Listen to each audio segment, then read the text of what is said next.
राम राम जय श्री राम। राम राम जय श्री राम। इनके तरह अक्तान नहीं कि हमें बोले ही नहीं दी नहीं बतेबे ही बहनी। आप सब सुन लियो इनके दुख दर्द, इनका जनता है बहुत दुख रहा है, तो आप सब सुनो, कमेंट बॉक्स में बताओ कि कस लाग। गौने के प्रेम सुनो सखिया, गौने के प्रेम सुनो सखिया, गौने के भोर भय तब कागा बोले, भोर भय तब कागा बोले, उठो बलम खोलो टटिया, गौने के प्रेम सुनो सखिया, गौने के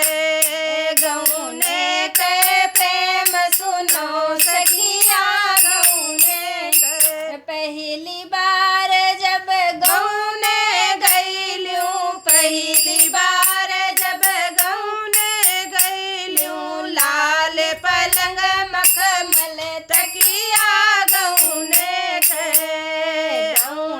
के प्रेम सुनो सखिया, गौने के दूसरी बार बार जब थौने गईलूं, दूसरी बार जब थौने गईलूं, टूट पलंग लंग फटही तकिया, गौने के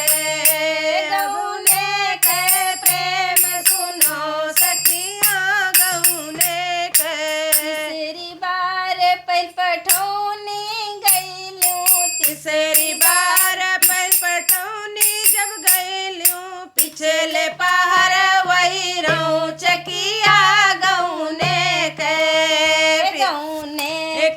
प्रेम सुनो सखिया, गौने के पिछली पहर वही रहूं चकिया, गौने के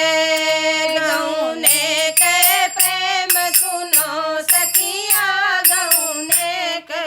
भूल गयूं सब सुख, गौने के भूल गयूं सब सुख, गौने के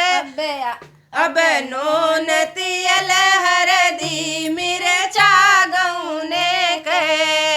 अब नोद खेले दुई दुई ललुआ, गौने